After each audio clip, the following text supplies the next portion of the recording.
እግዚአብሔር ይህንን ዓለም በይቅርታውና በቸርነቱ በካህሊነቱ ከፈጠረው ካከናወነው በኋላ መጨረሻ ላይ በስድስተኛው ቀን የፍጥረት ሁሉ ራስ የሚሆን አዳምን ፈጥሯል። 6 ቀን እግዚአብሔር ፍጥረት ሳይፈጥር አልሰነበተም። ሲፈጥር ሰንብቷል። እሁድ ሰማይና ምድርን ፈጥሯል።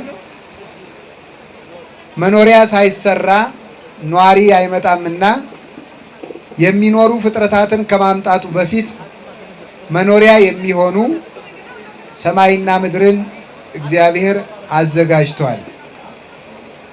ሰማይና ምድርን ፈጥሮ ሰኞ ውሃውን በየስፍራው አደራጅቶ አስቀምጦ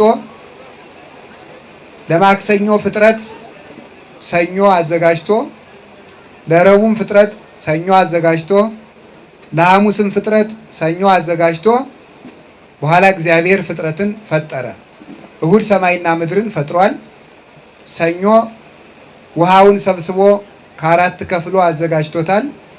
ምክንያቱም ውሃ የተኛበት መሬት ማብቀል ስለማይችል ማክሰኞ እጽዋትን ምድር እንድታበቅል እግዚአብሔር አስቀድሞ ሰኞ ውሃውን ሰብስቦታል።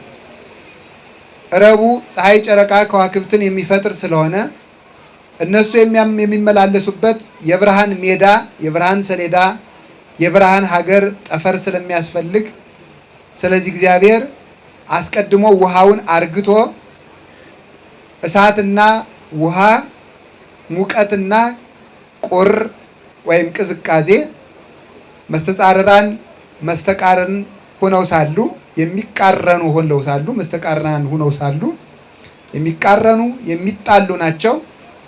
ግን ውሃ ረግቶ ሙቀትን እንዲያመላልስ ለምሳሌ ይህ አሁን ደመናው ዝናቡን የሚዘንብበት የሚንጓልልበት ከዚህ በላይ ያለው ጠፈር የሚባለው ይሄ የረጋ ውሃ ነው።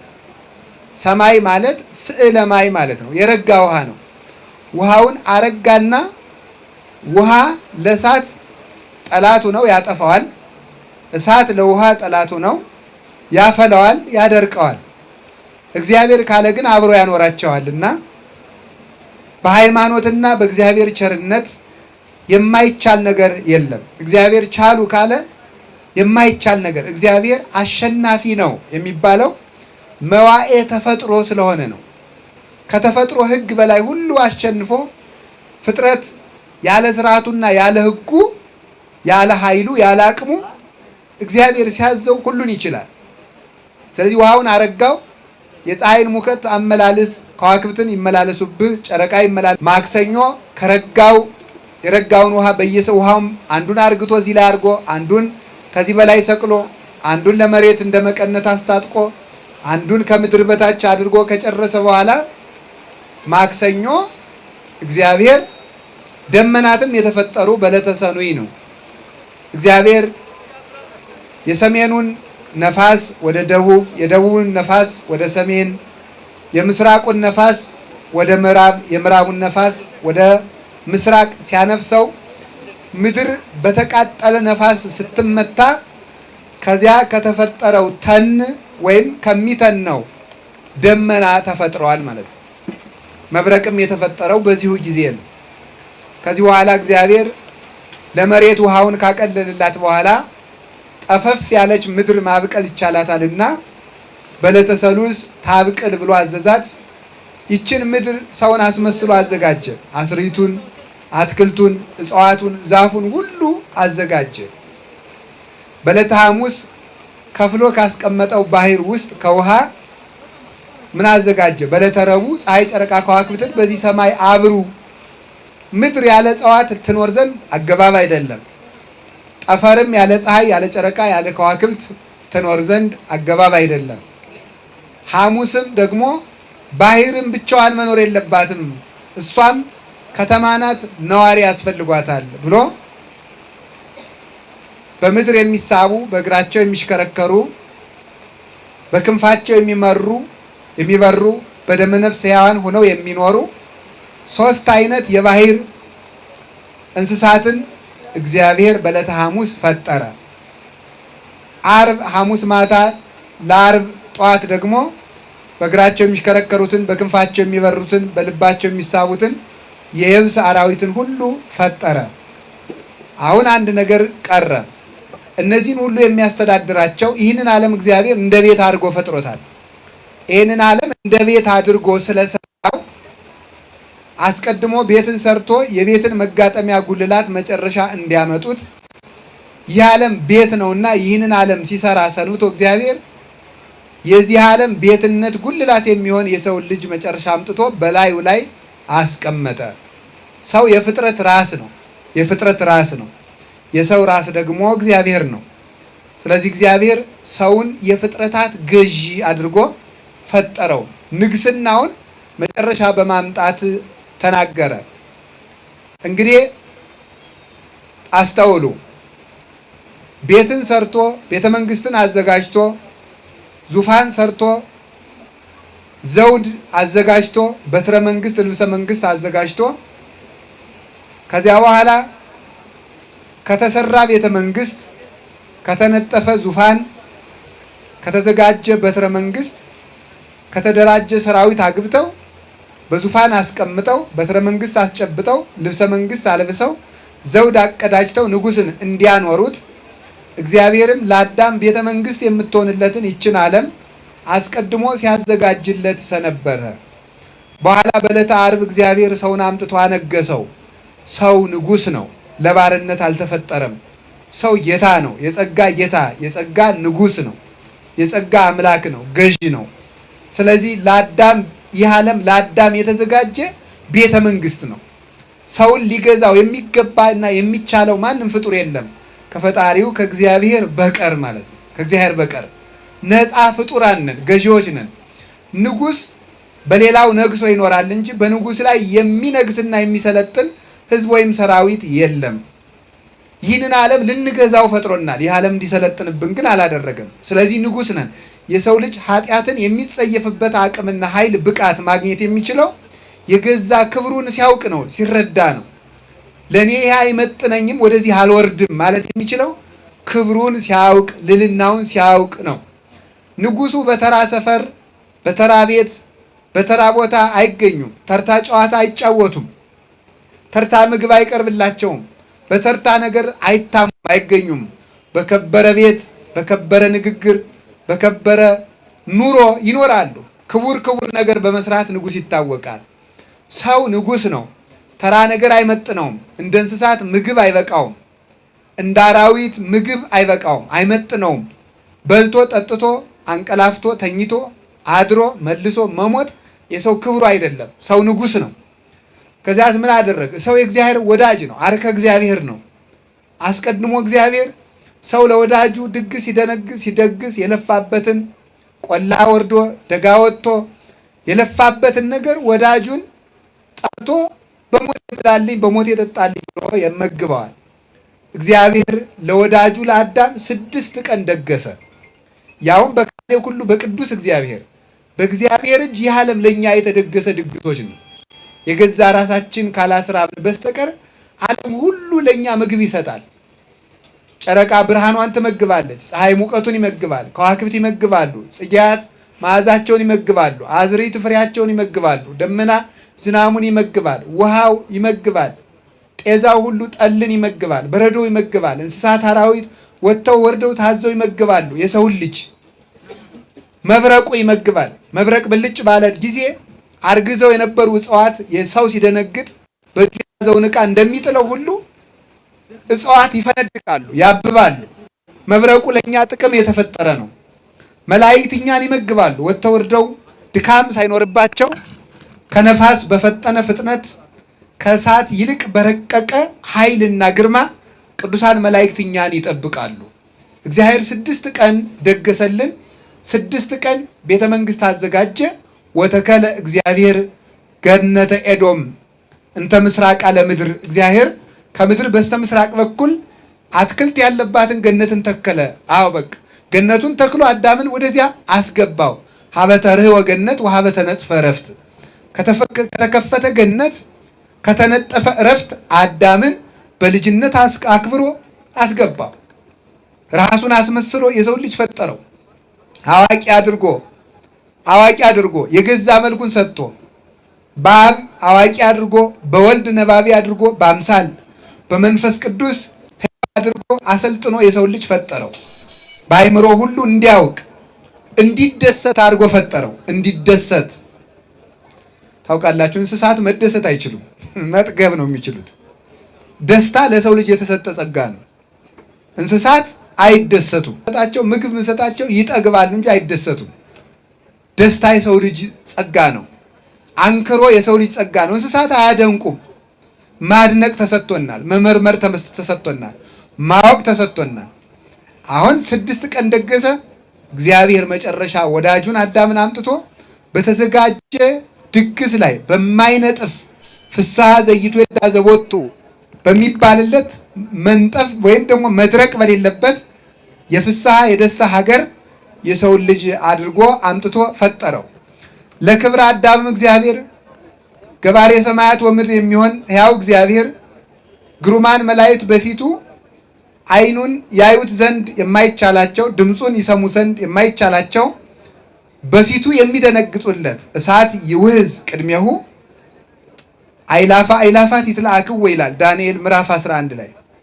ከመንበሩ ግርማ እሳት የእሳት ጎርፍ ይጎርፋል፣ አይላፍ መላእክትም ይላኩታል። እንዲህ የሚያደርግ እግዚአብሔር ሰውን እንዲያከብር ለማጠየቅ ጭቃ ይዞ በእጆቹ ታየ። በእጆቹም አዘጋጅቶ ፈጠረን፣ አክብሮም አስቀመጠ። የሰውን ልጅ ከሰማይ በታች ከምድር በላይ ያለው ሁሉ ግዛ ንዳድ ብሎ ፈጠረው። ራሱን አስመስሎ ፈጥሮ አዘጋጅቶ ንጉሥ ሁን አለው። በኋላ ይህን ሁሉ ሰጥቶት ግን አንድ ነገር ይቀረው ነበር። ያም ማን ነው? ሰው ነው። ሰው ማለት በነገራችሁ ላይ ሰው ማለት የከበረ ባህሪ ማለት ነው። የከበረ ባህሪ፣ የከበረ አካል ማለት ነው። ይገባችኋል? ለእናንተ እንግዳ አይሆንባችሁም አይደል?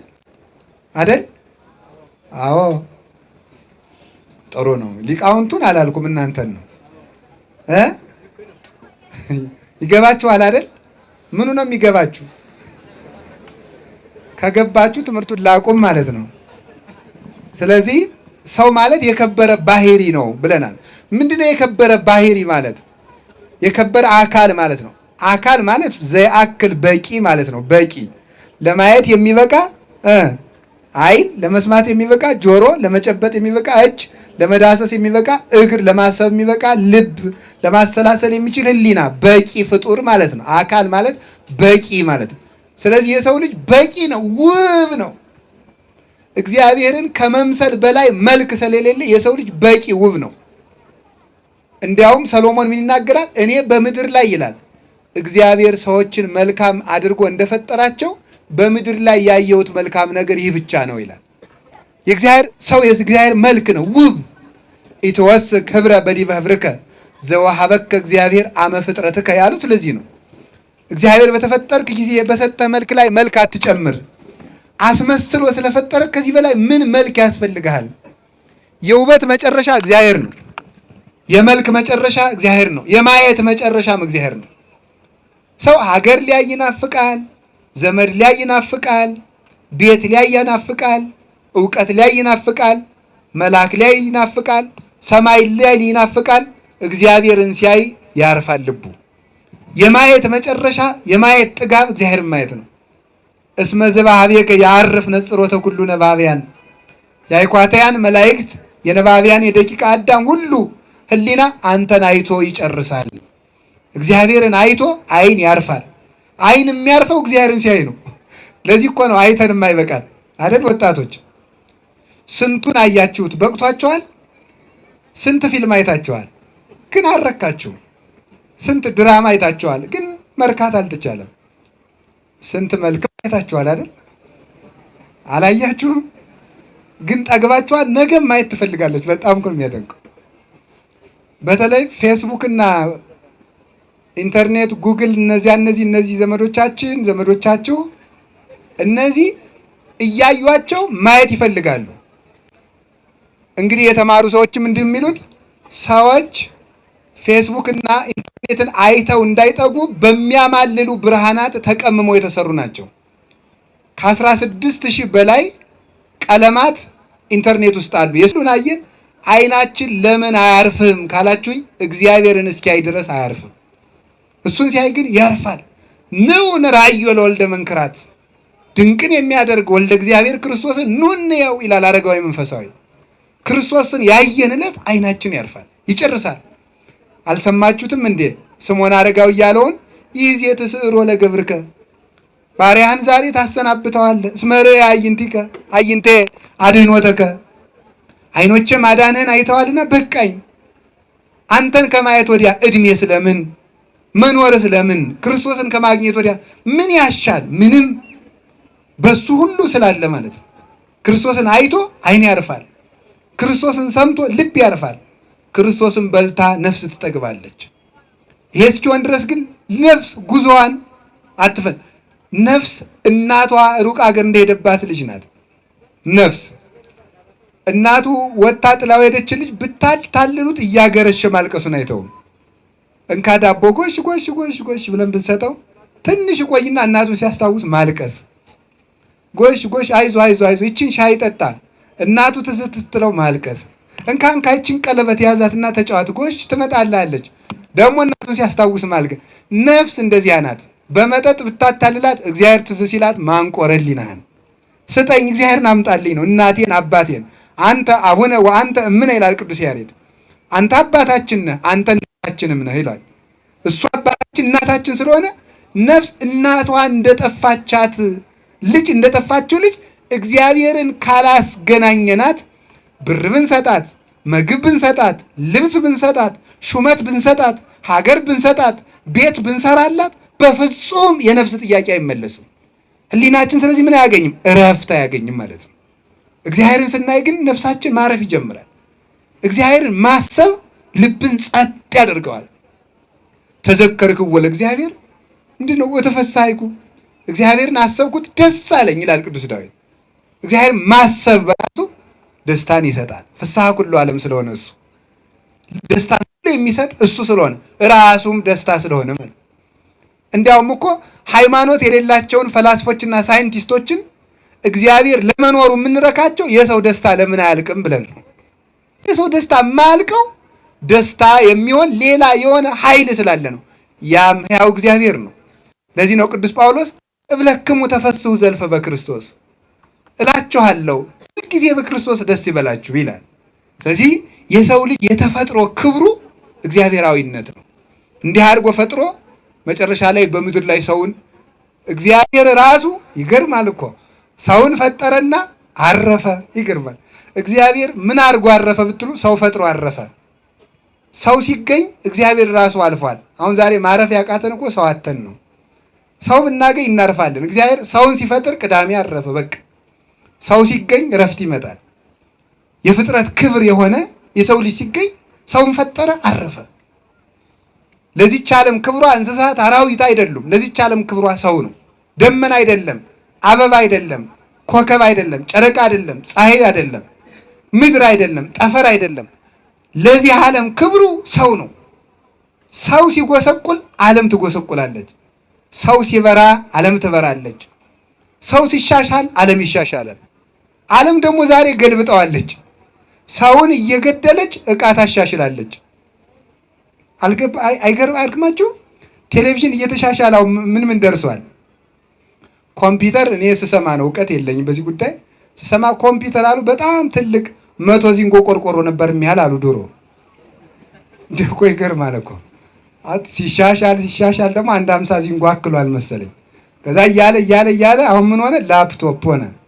ላፕቶፕ ሆነ። ላፕቶፕ ፓልም ቶፕ እያለ መጣ። ከዛ በኋላ ምንድን ነው? በቃ ፖኬት ቶፕ ሆነ ማለት ነው። ስልክ ሆነ፣ በኪስ ሆነ ማለት ነው። ተሻሽሎ እቃ ተሻሽሏል። ሰው ግን ወረደ። ሰው ወደቀ በእውነቱ ማለት ነው። በፈረስ እንሄድ ነበረ፣ መኪና ሰራን። በመኪና እንሄድ ነበር፣ አውሮፕላን ሰራን። አውሮፕላን እየሄድ ነበር፣ ደግሞ የለም ሄሊኮፕተር የሚያስፈልገናል። እንደው በጣራውም በወንዙ ሁሉ የሚያርፍ ማለት ነው ሄሊኮፕተር። ያለ ኤርፖርት የሚያርፍ እሱን ሰራ። እንደው የለም መንኮራኩር የሚያስፈልግ እስኪ ጨረቃንም ደርሰን እንምጣ ብለዋል አሉ ነው። እኔ አላየሁም። ይህም ጣር አሁን የማልበቃንም ደግሞ ጁፒተርና ሳተርን ሜርኩሪ ላይ መኖር አለብን ብለን ምዝገባም ጀመር። ይሁን አሁን ይሄን ሁሉ አደረግን። ሰው ግን ወደቀ። ሰው ጠላል። ሰውን ያህል ክቡር ፍጥረት ማለት ነው። ሰውን ብናሻሽል ኑሮ ግን እቃውን በአግባቡ መጠቀም እንችል ነበር። ስንት ዓመት የተሰራን ቤት ሰውን እያፈረስን ቤት እየሰራን ስለሆነ ስንት ዓመት የሰራነውን ከተማ አንድ 20 ወጣቶች ይመጡና እሳት ያቃጥሉታል። ሰው አፍርሰን ቤት ሰርተናልና ማለት ነው። ሰው አፍርሰን ቤት እየሰራን ስለሆነ እግዚአብሔር ግን ሰው ሰራ። ሰው ሲሰራ ሰው ነበር ዓለምን ያኖራል። በኋላ ይህንን አዳምን ፈጥሮ አስቀመጠው። ስም አውጣ አለው። ስም አወጣ። አሁን ስም እናንተ አሁን ለእኔ ስም አውጡልኝ ብላችሁ ስንት ስም ታውጡ ይችላል? አንድ 10 ዘለቀ፣ አየለ፣ ዱባለ ብላችሁ ልታወጡ ትችላላችሁ። እንደዚህ ያለ አንድ 10 አዳም ለዚህ ሁሉ ፍጥረት ስም አውጥቶ አይደንቃችሁ? የተለያየ ስም እኮ ነው። ለምን ሲባል ሰው በቅድስና ሲኖር እውቀቱ ወሰን የለውም። ወሰን ስለሌለው ለዚያ ሁሉ አንተ ስትመጣያችን አንቺ ስምሽ አይጥ ይባላል። ደግሞ አንቺ እሺ ድመት ነው፣ አንቺ ደግሞ ዶሮ ሁኝ እያለ ለዚህ ሁሉ ወፍ፣ ለዚህ ሁሉ አውሬ የአዳም እውቀት አይገርማችሁ? እግዚአብሔር ነው ይህን እውቀት የሰጠው። ስም አወጣ። ከዚያ በኋላ እንስሳት፣ አራዊት ባልና ሚስት እየሆኑ ሲመጡ አዳም አየ። የሆነው ይሁን ይሄ ሁሉ ወንድና ሴት ነው፣ እኔ ብቻዬን የተፈጠርኩት ለምንድን ነው አለ ብሎ ጥያቄ ጠየቀ ማለት ነው። አሁን ምንድነው? አዳም አጨ ማለት ነው። ይሄ ማጨት ነው ማለት ነው። ሚስት አጨ፣ ሔዋንን አጨ ማለት ነው። እኔ ብቻዬን ለምን ተፈጠርኩ ብሎ አሰበ። የሚታጨው ከስላሴ ነው እንጂ ከኢንተርኔት አይታጭም። ይሄን በደንብ ማወቅ አለባችሁ ማለት ነው። በየሜዳው የምታጯቸው ሚስት አይሆኑም፣ ነገረኞች ነው የሚሆኑት። ባሎችም እንደዛው ማለት ነው። ከሜዳ አይታጭም። ሚስት የሚታጭ ከእግዚአብሔር ነው። ከእግዚአብሔር ያገኟችኋት ወደ እግዚአብሔር ታደርሳችኋለች። ከእግዚአብሔር ያገኛችሁት ወደ እግዚአብሔር ያደርሳችኋል። ከዓለም ያገኛችሁት ወደ ዓለም ነው የሚወስዳችሁ። ስለዚህ ምን ማለት ይገባል? ከስላሴ አዳም አጨ። በዚያውም ላይ ደግሞ ለሴቶች መለመን ክብራቸው ስለሆነ አከበረ እግዚአብሔር ማለት ነው። አዳም ለምኖ እንድትፈጠርለት ማለት ነው። ኋላ እግዚአብሔር እንዲህ አለ፣ አኮ ወልደ እጓለ እመሕያው ይንበር ባሕቲቶ አላ ንግበር ሎቱ ቢጸ ዘይረድኦ። ሰው ብቻውን ይኖር ዘንድ አግባብ አይደለምና የሚረዳው ምን እንፍጠርለት ተባለ? ሰው እንፍጠርለት፣ ረዳት እንፍጠርለት አለ።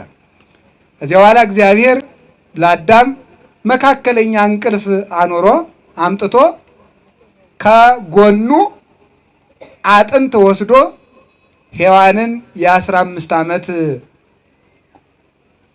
ሰው አድርጎ ፈጠራት። የ15 ዓመት ሰው አድርጎ ፈጠራት። ከጎኑም አስቀመጠለት። አዳምም ደስ አለው። ይቺ ስጋዋ ከስጋዬ ነው፣ አጥንቷም ከአጥንቴ ነው። ስለዚህ ሴት ትባል አለ። ሴት ትባል ብሎ ለሱ ሚስት እንደምትሆነውም ተናገረ። ለሱ ሚስት እንደምትሆነውም ተናገረ። ትንቢት ተናገረ። አገባ። አሁን ስለዚህ ረዳት ሆነችው። እንግዲህ ሴቶች ለእርዳታ የተፈጠሩ ናቸው። ለእርዳታ የምትሉን መደበኛ ፍጥረት አይደለንም ለማለት ነው አትበሉ። እግዚአብሔር ረዳቴ ነው ይላልና እንግዲህ እግዚአብሔር መደበኛ አይደለም ልትሉ ነው። መቼስ ሰው እኮ ለመብት ተቆረቆርኩ ሲል ችግር ነው፣ ቃላት ያጣምማል። የመርዳት ኃይል ያላቸው ምንድን ነው? ሴቶች ናቸው። ሴቶች ቢያበሉ ይቻላቸዋል። ሲያስታምሙ አይሰለቹም። ተርበው ቢያበሉም አይሰለቹም። ሲረዱም አይሰለቹም። የሁሉ ሀብት ተሰጣቸው። በአቅልሎ ዋይ ትረዳዋለች። የባህሪ ጾሩን ታቀልለታለች። በምክር ትረዳዋለች። ሴት የመከረችው ምክር ኃያላን ተሰብስበው የማይቆርጡት ገመድ ነው። የሴት ምክር አይፈታም። ጠማማውን ሲመክሩም የዚያን ያህል ነው ማለት ነው። ጥሩ ከመከሩ ደግሞ ግሩም ናቸው በእውነቱ ማለት ነው። በምክር ትረዳዋለች። በምክር እንድትረዳው በልጅ ወልዳ ትረዳዋለች። ምን አድርግ ትረዳዋለች? ሲያረጅ ወልዳ ያደረሰችለት ልጆቹ ድካሙን አቅለው ጡረው ይረዱታል። ድካሙን ያቀልሉታል፣ ያግዙታል ማለት ነው። ያከብሩታል ሁሉ። ስለዚህ በምክር ረዳችው፣ በማስታመም ትረዳዋለች፣ በምክር ትረዳዋለች። ብቸኝነትን መርዳት አንድ ገድል እንደው አባቶች ምን ይላሉ? አንድ ትልቁ ገድል ብቸኝነት ነው ይላሉ። ብቸኝነት ትልቅ ገድል ነው። አሌሎቱ ቅዱስ ሰሎሞንም ብቻውን ለሆነ ሰው ወዮለት ይላል። ማለት ምንድነው? በጣም ብቸኝነት ኃይለኛ ገድል ነው። ከዚያ ምን ታደርገዋለች? ታድነዋለች። ይችን ረዳት ማን ፈጠረለት? እግዚአብሔር ፈጠረለት። አዳምም አገባ። አሁን አንድ ሐሳብ እናመጣለን። ስለዚህ የሰው ልጅ ማግባት እግዚአብሔር ወዶ ፈቅዶ ለሰው ልጅ የሰጠው ጸጋ አንዱ ምንድነው ሲባል ጋብቻ ነው። በጽድቅ ትረዳለች። ሰው እንዲጸድቅ ባሏን ታግዘዋለች፣ በስጋ ታግዘዋለች፣ በአይምሮ ታግዘዋለች፣ አብሮ በመኖር ታግዘዋለች፣ እንግዳ በመሸኘት ታግዘዋለች፣ የጽድቅ ኃይል ትሆነዋለች። ይሄንን አድርጎ እግዚአብሔር ባርኮ ቀድሶ ትዳርን ሰጠ። ትዳር የረከሰ አይደለም። ትዳር ባይኖር ኑሮ ክርስቶስ ራሱ አይገኝም ነበረ። ለምን ሲባል ከትዳር ድንግል ማርያም ባትወለድ ከድንግል ክርስቶስ ባልተወለደ ነበረ። ስለዚህ ትዳር ክርስቶስ እንኳን እንዲወለድ ምክንያት የሆነ ቅዱስ የእግዚአብሔር ሰዎች ወደ እግዚአብሔር የሚሄዱበት መስመር ነው። ክቡር አውስቦ በኩለሄ ወለምስካቦ ሙኒ አልወቱ ስበት። ጋብቻ ክቡር ነው፣ መኝታውም ርኩሰት የለበትም ብሎ ቅዱስ ጳውሎስ እንደተናገረ እግዚአብሔር የሰጠው ትልቁ ጸጋ ሀብት ጋብቻ ነው። ይህ ዓለም አሁን እንደምታዩት እየረከሰ እየጎሰቆለ እየወደቀ እየጠፋ ያመጣ አንዱ ትዳርን በማቃለሉ ነው። ለወንድ የሴት ክብር፣ ለሴት የወንድ ክብር እየቀለለ በመምጣቱና አብሮ መኖር ቅድስና መሆኑን በመርሳት እንደ ኑሮ መረዳጃ፣ እንደ መተጋገዣ ማህበር፣ እንደ እድር ማህበር አዋተው እንደሚኖሩ ጓደኛሞች እንደ ፍላጎት ማስፈጸሚያ ስለቆጠረው የሰው ልጅ ትዳር በመቅለሉ የተከበሩ ሰዎችም አልገኝ አሉ፣ የተወደዱ መሪዎችም አልመጣ ያሉ፣ አይምሯቸውን የገዙ ወጣቶች አልመጣ ያሉ፣ አይምሯቸውን የገዙ ነጋዴዎች አልመጣ ያሉ፣ አይምሯቸውን የገዙ አስተዳዳሪዎች የማይመጡት ትዳር ከመቅለሉ የተነሳ ነው። እግዚአብሔር ጋብቻን ቀድሶ ሰጥቷል። ከዚህ ጋብቻ ነው። እንዲያውም እግዚአብሔር ትዳርን ከማክበሩ የተነሳ እስራኤልን በሙሽሪት እግዚአብሔርን በሙሽራ እየተመሰለ ተናግሯል። ወእፍረኪ በጽድቅ ወበርት ወእፍረኪ በምህረት ወበሳይል ወእፍረኪ በሃይማኖት። ትንቢተ ሆሴዕ ምዕራፍ 2 ከቁጥር 19 እስከ 21 ላይ እስራኤል ሆይ እኔ አንቺን በጽድቅና በቅንነት በይቅርታና በቸርነት በሃይማኖት አጭሻለሁ ብሎ ይናገራል። እግዚአብሔር አጭሻለሁ ሲል እግዚአብሔር ራሱን ሙሽራ አድርጎ እስራኤልን ሙሽራ አድርጓት ነው። ስለዚህ እግዚአብሔር ትዳርን ከማክበሩ የተነሳ ራሱን እንኳን የጋብቻው አምሳል አድርጎ ሲጠራ አላፈረበትም። ቤተ እስራኤልን የእግዚአብሔር ሙሽራ አድርጎ የሚያስቀጥላት እሷ ጽድቅና ቅንነት ይኖራታል። እግዚአብሔር ደግሞ ይቅርታና ቸርነትን ማጭ አድርጎ ይሰጣታል። ሃይማኖት ደግሞ መካከል ላይ የሆንና ቤተ እስራኤል የእግዚአብሔር ሙሽራ ሆና ትኖራለች ማለት ነው። ትዳርንም የሚያጸናው እንደዚህ ነው። ቅንነት፣ ጽድቅ፣ የእግዚአብሔር ይቅርታና ቸርነት መሀል ላይ ሃይማኖት ማመን መታመን ያለው እንደሆነ የጸና ትዳር ሆኖ ይቀጥላል። በዚህ እግዚአብሔር መስሎበታል። ከማክበሩም የተነሳ እግዚአብሔር ትዳርን ከማክበሩ የተነሳ ምን አድርጓል? የመለኮትና የትስብእት ምሳሌ አድርጎ የድንግል ማርያምና የእግዚአብሔር ቃል ምሳሌ አድርጎ ተናግሯል። መለኮትና ትስብእት የጌታችን የመድኃኒታችን ኢየሱስ ክርስቶስ የቅድስት ባህሪና ከእመቤታችን ሰው መሆኑ እመቤታችንን ለአምላክ እናትነት በቅዱስ ገብርኤል ሲመርጣት እሷን በሙሽራ መስሎ በሙሽሪት መስሎ ራሱን ደግሞ ቃል በሙሽራ መስሏል። ለዚህ ነው አባ ጊዮርጊስ በድርሰቱ ሲናገር ለአብ መራቱ ለወልድ ወላዲቱ ወለመንፈስ ቅዱስ ጽርሐ ቤቱ ብሎ የተናገረ። ለአብ መራቱ ያሰኛት ያ ሙሽራ ያሰኛት ለልጁ ያጫት ሙሽራ ማለት ነው። በሌላ መጽሐፍ ድርሰቱ ደግሞ ሲናገር ሚናታል ኦ መራት ዘመንፈስ ዋኮ መራት ዘስጋ፣ አንቺ የመንፈስ ቅዱስ ሙሽራ ነሽ እንጂ የስጋ ሙሽራ አይደለሽም፣ በምድራዊ ጌጥ ያጌጥሽም አይደለሽም ብሎ የመንፈስ ቅዱስ ሙሽራ አድርጓታል። ኒ አቤንቲያየ ሰናይት ርግቤ ብሎ ተናግሯል። እህቴ ሙሽራይ ወደ እኔ ነይ እያለ ለሙሽርነት አጭቶ የድንግል ማርያምና የቃል ምሳሌ አድርጎ እንደገና ደግሞ ምን አድርጎ አጭታው የቅዱስ ገብርኤል ምሳሌ ሆኖ ቅዱስ ገብርኤል አጭታ እመቤታችን ሙሽሪት ቃል ከሷ ስጋን የነሳባት የመንፈስ ቅዱስ ሙሽራ ለዚያውም መላእክት ሚዜ የሆኑላት በመንፈስ ቅዱስ የታጠረች በመንፈስ ቅዱስ እሳትነት የታጠረች ሙሽራ አድርጎ አዘጋጅቶ የተጠጠፈች የተጎዘጎዘች ነውር ነቀፋ የሌለባት በሀብተ መንፈስ ቅዱስ የቀበለች መርገመ አዳም ወሔዋን ያላረፈባት የተባረከች ምድር አድርጎ ለሙሽርነት አጭቷታል። ለዚህ ክብር አክብሮ ትዳርን ምሳሌ አድርጎ ማን ተናግሯል? ራሱ እግዚአብሔር ምሳሌ አድርጎታል። ሌላ ደግሞ ከፍ ሲል ምን አድርጎታል? የመለኮትና የትስብእት ተዋሂዶ ምሳሌ አድርጎ ተናግሯል። ባልና ሚስት መፋታት እንዳይችሉ ክርስቶስም ከድንግል ማርያም በረድኤት አይለይም። ሽቱ ከሽቱ ሙዳይ እንደማይለይ ክርስቶስ ከተወለደ በኋላ ከእናቱ ረድኤቱን አላራቀም። እንኳንስ ከእናቱ ከሐዋርያት እንኳን እስከ ዓለም ፍጻሜ ድረስ ከእናንተ ጋር ነኝ ብሎ ጌታችን ኢየሱስ ክርስቶስ ቃል ገብቶላቸዋል። ስለዚህ ከእመቤታችንም አይለይም። መለኮትና ትስብእት ተዋህደዋል። መለኮት የሚባለው ቃል ከአብ ከመንፈስ ቅዱስ ዘንድ የመጣው ቃል መለኮታዊ ባህሪ ያለው ያ ቃል ከድንግል የነሳውን ስጋ በሙሽሪት እሱም በሙሽራ መስሎ አዋህዶታል። ስለዚህ ክርስቶስ ምን ተባለ? መራዊ ሀለ ቤተ ክርስቲያን ይለዋል። ሄሬኔዎስ የሚባል የቤተ ክርስቲያናችን ሊቅ ሃይማኖተ አበው ምዕራፍ 7 ላይ ሲናገር የቤተ ክርስቲያን ሙሽራዋ ይለዋል። ማንን? ክርስቶስን። ስለዚህ ቅዱስ ስጋውና ክቡር የክርስቶስ አካላዊ ቃሉና ስጋዊ አካሉ እነዚህ የተዋህዱበት ምስጢር ሰርግ ተብሏል።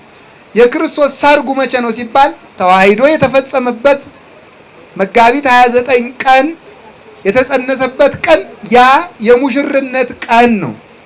ይህንን የዚህ ምሳሌ አድርጎታል። ሰው ባልና ሚስት አብረው ሲኖሩ ቢፋቱ መለኮትና ትስብእት እንደተነጣጠሉ እንደተለያዩ እንደ ካደ ይቆጠርበታል። ይህንን ነው የዚህ ምሳሌ አድርጎ ክርስቶስ ጋብቻን ያከበረው በዚህ ምስጢር አድርጎ ነው። ሶስተኛ ጌታችን መድኃኒታችን ኢየሱስ ክርስቶስ ራሱን ተመልከቱ፣ ራሱን በሙሽራ ቤተክርስቲያንን በሙሽሪት መስሎ ተናግሯል። የኤፌሶን ምዕራፍ 5 ቁጥር 25 ላይ ሲናገር ቅዱስ ጳውሎስ እኔ ጋብቻን ስለ ክርስቶስና ስለ ቤተክርስቲያን ምስጢር እለዋለሁ ብሎ እንደተናገረ ጋብቻን የክርስቶስና የቤተክርስቲያን ምሳሌ ከሙሽራውና ሙሽሪት አንዱ ነው እንደሚኖሩ ቤተክርስቲያንና ክርስቶስ ተዋሂዶ ይኖራሉ። ለባል አንድ ሚስት ትኖረዋለች፣ ለክርስቶስ አንድ ቤተክርስቲያን አለችው። ለሚስት አንድ ባል ይኖራታል፣ ለቤተክርስቲያን አንድ አምላክ ኢየሱስ ክርስቶስ ሙሽራ አላት። ከሷ በቀር ሙሽራ የላትም። ማን? ከክርስቶስ በቀር ማን? ቤተክርስቲያን ሙሽራዋ ነው ማለት ሌላ የምታመልከው አንዳች የለ ማለት ነው። እንዲያውም ልንገራችሁ ቅዱስ ዮሐንስ መጥምቅ የጫማውን ማሰሪያ ልፈታ አይገባኝም ያለው የጫማን ጫማ ማድረግ የሙሽራነት ምልክት ነው። የጫማውን ማሰሪያ ልፈታ የማይቻለኝ ማለት የቤተ ክርስቲያን ሙሽራዋ ልሆን የማይቻለኝ ማለት ነው። የቤተ ክርስቲያን ሙሽራዋ ማን ነው? ኢየሱስ ክርስቶስ ነው። ከየት ነው የተሞሸሩት? በዕለተ ዓርብ ነው። በዕለተ ዓርብ ልክ የልያ ልጅ ሮቤል እሸት ከሜዳ አምጥቶ ሰጣት። ያንን እሸት ራሔል ስጭኝ አለቻት። ራሔል ስጪ ስትላት ምን አለች? ባልሽ ከኔ ጋር እንዲያድር ፍቀጅና ሰጥሻለሁ አለቻት። ያዕቆብን ነው። እሺ አለች። ያዕቆብን እደር አለችውና የልያ ልጅ ሮቤል ያመጣውን እሸት ለራሔል ሰጥታ ያዕቆብ ከልያ ጋር አንድ ሆነ። የዚያን ጊዜ የተጸነሰው ልጅ ይሳኮር ተባለ። ይሳኮር ማለት አስቤ ማለት ነው። አስቤ ማለት ዋጋዬ ማለት ነው። ስለዚህ ወበከመ እጸኮል ዛይተዋ ሮቤል ለልያ እሙ ይላል። ተመልከቱ። በዚያን ጊዜ ሮቤል ከሜዳ እሸት አምጥቶ ለልያ ሰጥቷት ያንን ለራሔል ሰጥታት። የዚያን ጊዜ ያዕቆብ ከሷ ጋር አንድ ሆኖ ይሳኮር የሚባል ልጅ እንደጸነሰች ይሳኮር ማለት ዋጋዬ በእሸት የገዛው ልጄ ማለት እንደሆነ ሁሉ እንደዚሁም ሁሉ ከማሁ በአስበ ደመ ፍሬ ከርስኪ ዛጸርዎ ዕብራውያን በሊጦስጥሮስ መካን ተጸንሱ ማይምናን እምቤተ ክርስቲያን ቅድስት ዘተመርአዋ ወልድኪ። ልክ እንደዚህ ሁሉ ከአንቺ ማኅፀንሽ በተገኘው የማኅፀንሽ ፍሬ በሆነው በጌታችን በመድኃኒታችን በኢየሱስ ክርስቶስ የደም ዋጋ ምእመናን ከቤተ ክርስቲያን ማኅፀን በቀራንዮ ተጸንሰው ተወለዱ። ወሩካቤሆሙኒ ሰሚዐ ወንጌል ቅዱስ። ባልና ሚስት አንድ ሆነው ልጅ እንዲወልዱ ቤተ ክርስቲያንና ክርስቶስ ደግሞ በወንጌል ማኅፀንነት አንድ ሆነው ይኖራሉ። ይህንን አንድ የሚያደርጋቸው ማኅፀን ምንድነው? ወንጌል ነው። ባል ለሚስቱ ጥሎሽ ይጥላል። ክርስቶስ ለቤተ ክርስቲያን ደሙን ጥሎላታል። ለዚህ ነው ቅዱስ ያሬድ የክርስቶስን ደም ሕጽሐ ለቤተ ክርስቲያን የሚለው። የክርስቶስ የቤተ ክርስቲያን ማጫዋ፣ ዋጋዋ፣ ጥሎሿ፣ መታጫዋ ምንድን ነው ከተባለ የክርስቶስ ደም ነው።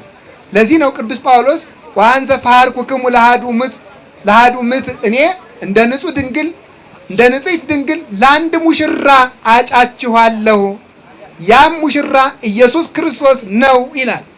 ቅዱስ ኤፍሬም ምን ይላል? ሙሽሪቱን ወይም ሙሽራይቱን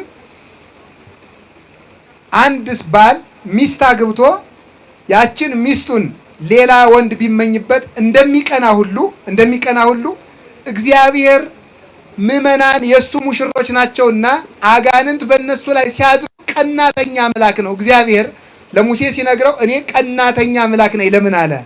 ቀናተኛ አምላክ ነኝ ያለ ባል በሚስቱ እንዲቀና ለሌላ ወንድ እንድትሆን እንደማይፈልግ ሁሉ እግዚአብሔር ምእመናን የዲያብሎስ ማደሪያ ሲሆኑ ዓይናቸውን፣ ጆሮአቸውን፣ እግራቸውን፣ እጃቸውን፣ ሰውነታቸውን፣ ልባቸውን ሁሉ ለዲያብሎስ ተጨልጠው ገርኝተው ሲሰጡት እግዚአብሔር ይቀናል። ስለዚህ ቅዱስ ኤፍሬም ምን ይላል? አቤቱ ጌታዬ ኢየሱስ ክርስቶስ ሆይ ያንተ ሙሽራ አድርገህ በደም አጥበኸኛል አንጽተኸኛልና ዲያብሎስ የእሱ ሙሽራ እንዳያደርገኝ አንተ በእኔ ላይ ቅና ይላል። ቅናና ከዲያብሎስ አላቀኝ ብሎ ይናገራል። ስለዚህ ለዛሬ ያሰብኩት ርዕስ የሚጠቀለል አይደለም። ሁላችንም የክርስቶስ ሙሽሮች ነን። ከዲያብሎስ ቁራኝነት እንዲያላቅቀን ቅዱስ ፈቃዱ ይሁንልን። ይቆየን። ወስብሐት ለእግዚአብሔር።